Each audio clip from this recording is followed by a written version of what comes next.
오늘은 감추어졌던 비밀, 감추어졌던 비밀이라는 제목으로 우리 하나님 말씀 함께 나누도록 하겠습니다. 사람에게 가장 중요한 것은 의식입니다. 의식을 통해서 물질과 현실 세계에서 일어나는 문제들을 인식하고 또 처리하고 받아들이기 때문에 그러니까 내가 어떤 의식을 가지고 있느냐, 이게 가장 중요한 문제가 되고 또 그래서 사람들이 이 더 큰 의식을 가지기 위해서 또 공부하고 노력하고 책을 읽고 또 싸우고 하는 거죠. 그래서 특별히 하나님은 인간에게 하나님의 의식을 받아들일 수 있도록 통로를 열어 두셨습니다. 그래서 그 신의식에 신의 성품에 참여할 수 있게 하셨다. 성경은 이렇게 표현하고 있는데 우리가 하나님의 의식을 받아들이는 통로가 그 하나님의 말씀이에요. 그래서 하나님은 자기의 영을 우리에게 전달하시고 자기의 의식을 전달하실 때 말씀을 통해서 우리에게 전달해 주시는 거죠. 사람도 그렇습니다. 그 사람이 가진 의식은 그 사람의 말을 통해서 전달되는 것이기 때문에 그 사람이 어떤 의식을 가졌는지 말을 들어보면 알 수 있다 그랬습니다. 그래서 하나님의 말씀은 하나님의 의식의 통로, 하나님의 영의 통로가 되기 때문에 여러분들이 하나님의 말씀을 잘 받는 것이 중요한데 이 하나님의 말씀의 통로자가 하나님께서 세우신 목회자들입니다. 이 시대는 하도 목회자들이 별 볼 일 없는 문제들로 뉴스에 자꾸 나오니까 여러분들이 목회자들을 우습게 여기시는 분들이 있는데 절대 그렇지 않습니다. 제가 목회자라서 하는 얘기가 아니고 여러분들이 복을 받으려면 목회자를 통해서 전달되는 그 하나님의 말씀을 잘 받으셔야 돼요. 그러니까 목회자가 특별히 결격 사유가 없는 이상은 하나님은 그를 통해서 결격 사유가 있다 하더라도 하나님이 그를 통해서 하나님의 말씀을 전달하심으로 하나님의 영을 주시고 하나님의 의식을 전달해 주시기 때문에 여러분들이 목회자의 말씀에 순종하지 못하면 절대 하나님의 의식을 받을 수 없고 그러면 하나님의 복을 받을 수가 없게 됩니다. 그래서 한 교회도 그 교회의 탑 리더인 목회자를 통해서 교회가 세워지게 돼 있어요. 그래서 여러분 목회자가 없으면 당장 한두 주 정도는 괜찮습니다. 근데 이제 3주, 4주 정도 목회자가 부재 중이면 이제 사람들이 불안해하기 시작합니다. 그 말씀을 주는 권세자가 없기 때문에 그런 거예요. 하나님의 의식을 전달할 사람이 없기 때문에 점점 불안해지는 거죠. 그래서 교인들이 아무리 신령해도 목회자의 입에서 나오는 하나님의 말씀 한마디만도 못한 거예요. 그 목회자는 하나님의 영적 권위를 주셨기 때문에 목회자의 입술에서 하나님의 그 의식을 선포하게 만드신 겁니다. 그래서 목회자가 있어야 교회가 한 방향으로 움직일 수 있고 또 교회가 세워져 나갈 수 있게 되는 거죠.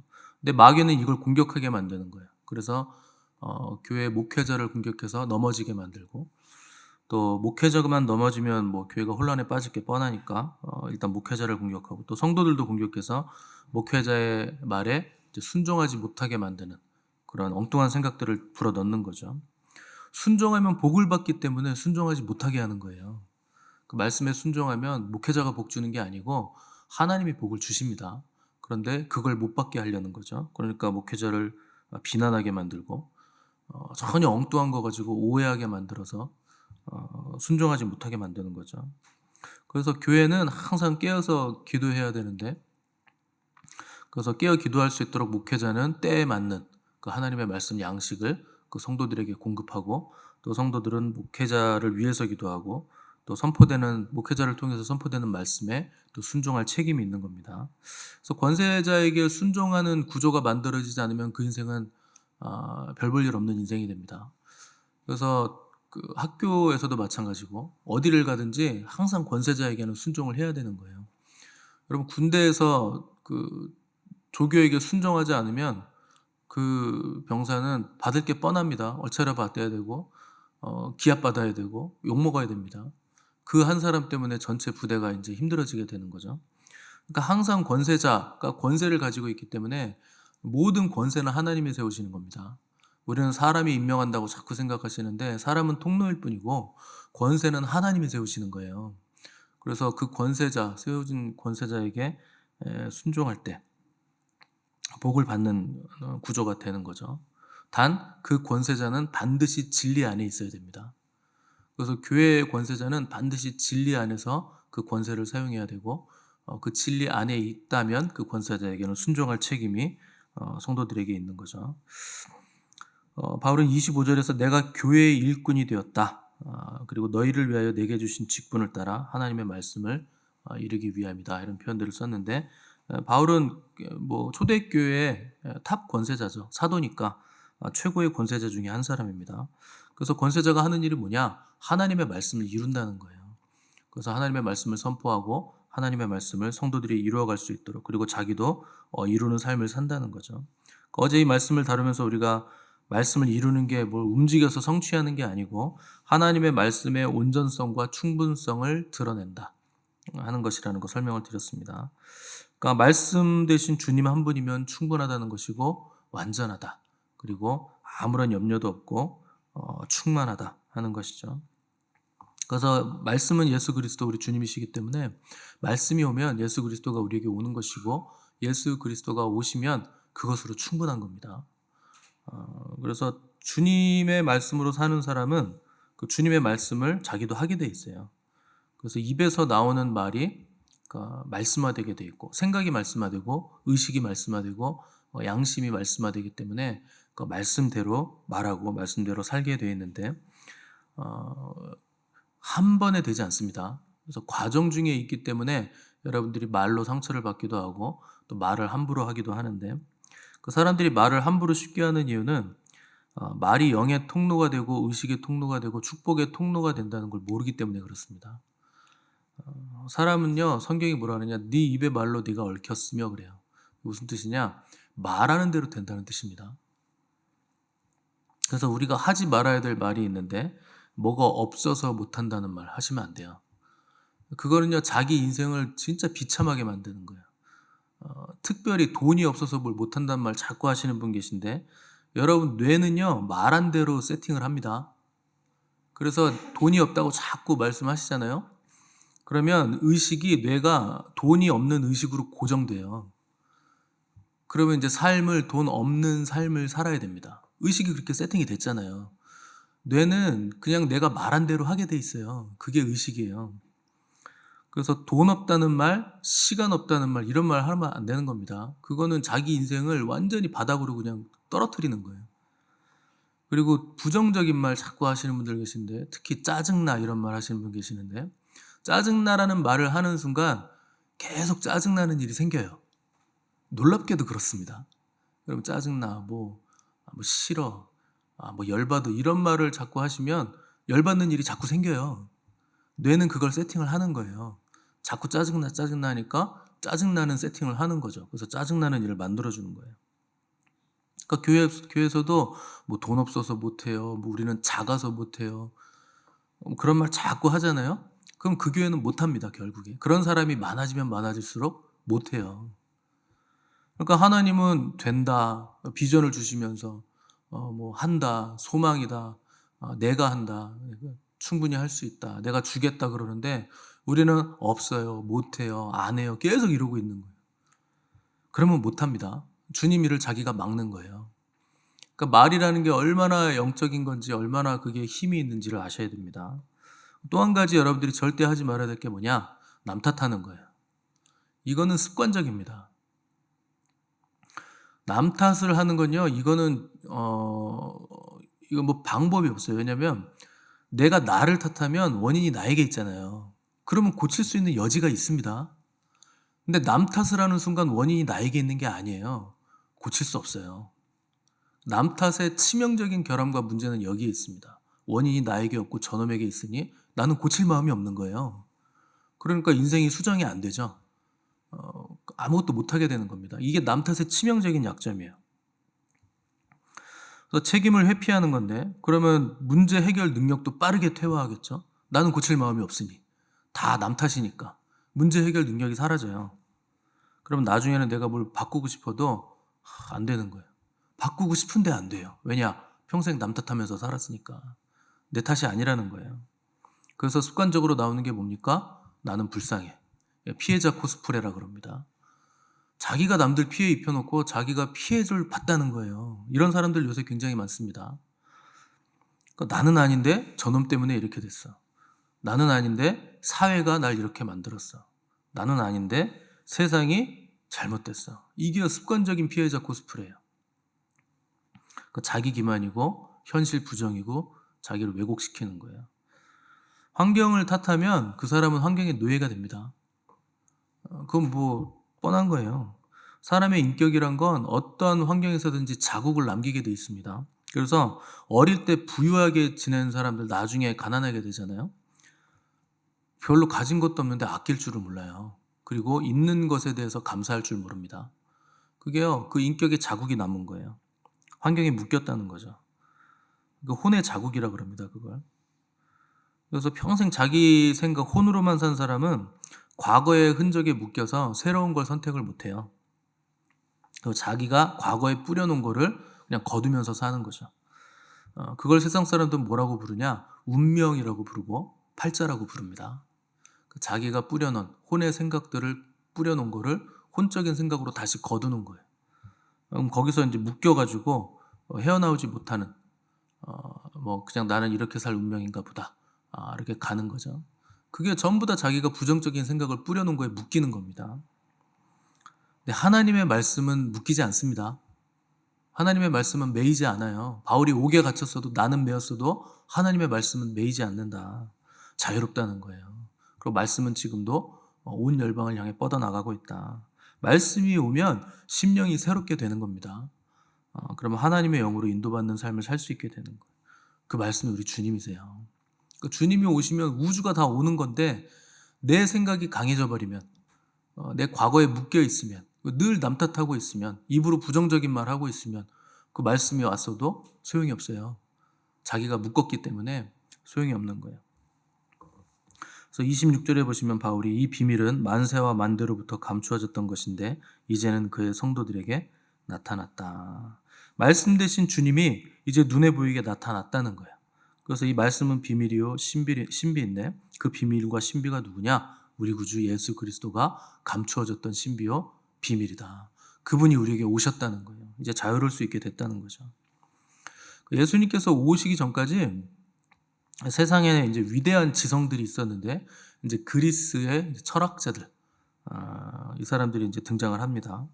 그래서 헬라 철학의 시조인 탈레스부터 시작해서 마지막에 이제 뭐 소크라테스, 아리스토텔레스, 플라톤이 스승이죠. 아리스토텔레스가 이제 아리스토텔레스 이후로 이제 헬라 철학의 그 왕성한 시기가 약간 꺾이기 시작하는데 이제 그 뒤로는 이제 종교 안에서 굵직굵직한 또 천재들이 등장하죠.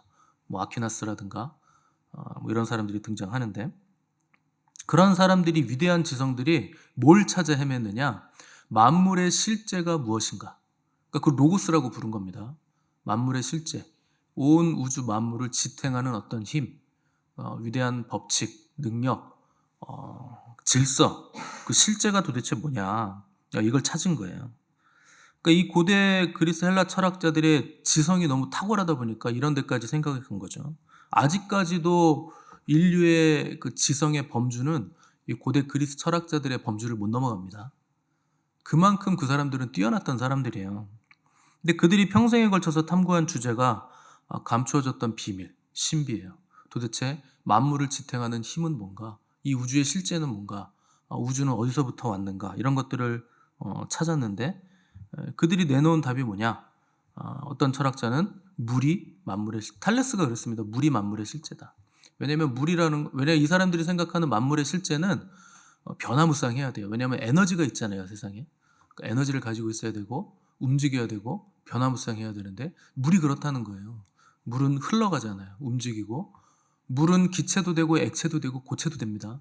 온도에 따라서 변화무쌍하기 때문에 탈레스는 그 만물의 실제를 물이라고 본 겁니다. 또 어떤 철학자는 불이라고 봤고 어떤 철학자는 공기라고 그러고 또 어떤 사람은 흙이라고 그러고 또 피타고라스 학파 같은 경우에는 숫자가 우주의 신비와 비밀을 담고 있다. 그래서 숫자를 굉장히 신적인 걸로 이제 여겼어요. 그러니까 숫자를 계산을 끝까지 잘 해보면 어떤 궁극의 계산법까지 가면 만물의 실제를 규명할 수 있다고 본 거예요. 수학이 그걸 할 수 있다고 본 겁니다. 그래서 플라톤 같은 철학자는 아카데미아라는 이제 자기가 가르치는 곳을 이제 그게 이제 아카데미의 기원인데 학원, 뭐 이렇게 학당, 그 뭐 토론장 이런 거의 기원인데 그 아카데미아 입구에 뭐라고 썼느냐? 기하학을 모르는 자 이곳에 출입하지 말지어다 이렇게 써놨습니다. 플라톤이 뭐냐? 철학을 하고 만물의 실제를 규명하기 위해서는 기하학을 알아야 된다는 거예요. 그러니까 기하학이 만물의 실제를 규명하는데 반드시 필요한 요소가 된다는 거죠. 그러니까 여러 가지 이견들이 있고 철학자들마다 다른 어떤 실제를 규명했다는 건 무슨 뜻입니까? 모른다는 뜻이에요. 찾을 수 없다, 찾지 못했다라는 뜻이죠. 왜 찾지 못하느냐? 당연히 못 찾습니다. 성경은 뭐라 그러느냐? 이건 감추어져 있다는 거예요. 감추어진 걸 사람이 어떻게 찾습니까? 하나님 감춰놓으신 건데 찾을 수 없다는 거예요. 그런데 그 감추어졌던 비밀이 드디어 열려지고 보여지고 들려지고 우리가 만질 수까지 있게 됐는데, 그 감추어졌던 만물의 실제 비밀이 누구냐? 예수 그리스도라는 거예요. 비로소 성경만이 만물의 실제에 대해서, 만물의 기원에 대해서 답을 내줬다는 거예요. 그래서 우리 주님의 성육신이 드디어 감추어졌던 만물의 실제에 대한 비밀을 열어주셨다. 철학자들은 그걸 모르는 겁니다. 하나님을 믿지 않으면 알 방법이 없는 거예요. 그래서 복음서에 보시면 주님은 너희 눈은 봄으로 너희 귀는 들음으로 복이 있도다. 내가 진실로 너에게 이르노니 많은 선지자와 의인이 너희가 보는 것들을 보고자 하여도 보지 못하였고 너희가 듣는 것들을 듣고자 하여도 듣지 못하였느니라. 난다 긴다 하는 사람들이 다 보고 싶었고 듣고 싶었고 찾고 싶었는데 못 찾았다. 왠 줄 아냐? 감추어졌었기 때문에. 그런데 내가 그 감추어졌던 비밀이요 신비다. 너희가 나를 본다는 거 굉장한 거다. 주님 자신이 만물의 실제임을 복음서에서 선포하셨다는 거죠. 왜 하나님은 그럼 이런 것들을 감추어 두셨는가? 그게 하나님의 영광이 되기 때문에 그렇습니다. 감추어 두는 게 하나님의 영광이에요. 잠언 25장 2절 보시면 이를 숨기는 것은 하나님의 영화요 이를 살피는 것은 왕의 영화니라. 이런 구절이 있습니다. 자, 이를 숨기는 게 하나님의 영광이고 영화가 된다.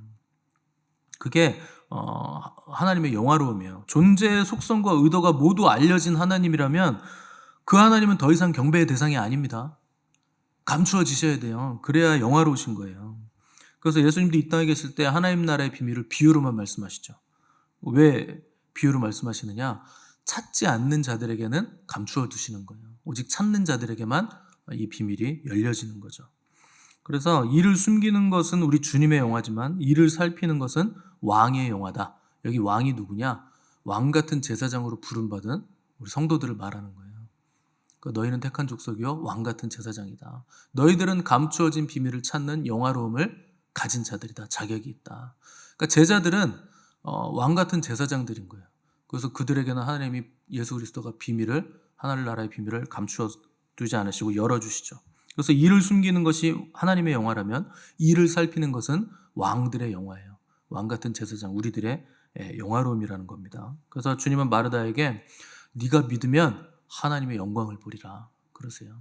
그러니까 믿음이 감추어졌던 비밀, 신비를 찾는 열쇠가 되는 겁니다. 믿음이 있으면 하나님의 영광을 보는 거예요. 그래서 믿음으로 진리를 찾을 수 있게 하셔서 저와 여러분들을 영화롭게 하셨다. 감추어 두신 분은 우리 주님이시라 하는 거죠. 그래서 요한복음 17장 24절 보시면 아버지가 내게 주신 자도 나 있는 곳에 나와 함께 있어 아버지께서 창세전부터 나를 사랑하심으로 내게 주신 나의 영광을 그들로 보게 하시기를 원하옵나이다. 창세로부터 내게 주신 영광을 그들이 보기를 원한다는 거예요. 감추어져 있었는데 예수 그리스도를 통해서 하나님의 영광을 부들이 보기를 원합니다. 신비가 숨겨져 있었는데 찾지 않는 자들에게만 비밀이고 신비이지 찾는 자들에게는 진리이고 영광이라는 겁니다. 더 이상 비밀이 아니라는 거죠. 그래서 뜻이 하늘에서 이루어진 것 같이 땅에서도 이루어지기를 간절히 원하고 구하는 자들에게는 이건 비밀이 아니라 휘장이 열려진 계시가 되는 것이고 진리가 되는 거죠. 그래서 이를 찾는 것이 왕의 지혜입니다. 솔로몬 왕이 그 지혜가 가장 많이 있었던 왕이었는데 그 지혜를 가지고 다스리고 통치했죠. 그래서 하나님이 우리를 왕 같은 제사장으로 부르신 건 다스리는 제사장으로 부르셨다는 거예요. 왕 같은 제사장이라는 건 대제사장을 말합니다. 그래서 다른 제사장들을 다스리고 또 백성들을 다스리고 통치하는 제사장이에요. 그래서 지혜를 가진 자들이 다스리는 제사장이고 숨겨진 것을 찾는 지혜가 있는 사람들이 그 다스리는 제사장의 자리에 가는 사람들이라는 거예요. 그래서 이 지혜에 대해서 야고보가 이렇게 말을 했는데 야고보서 3장 13절에서 18절 한번 찾아보시죠. 뒤로 넘기셔서 히브리서 다음에 야고보서 3장 13절에서 18절 373페이지입니다.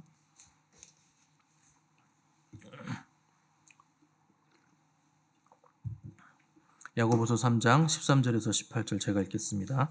너희 중에 지혜와 총명이 있는 자가 누구냐? 그는 선행으로 말미암아 지혜의 온유함으로 그 행함을 보일지니라. 그러나 너희 마음속에 독한 시기와 다툼이 있으면 자랑하지 말라. 진리를 거슬러 거짓말하지 말라.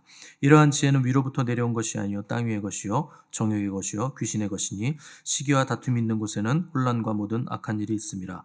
오직 위로부터 난 지혜는 첫째 성결하고 다음에 화평하고 관용하고 양순하며 긍휼과 선한 열매가 가득하고 편견과 거짓이 없나니 화평하게 하는 자들은 화평으로 심어 의의 열매를 거두느니라. 아멘.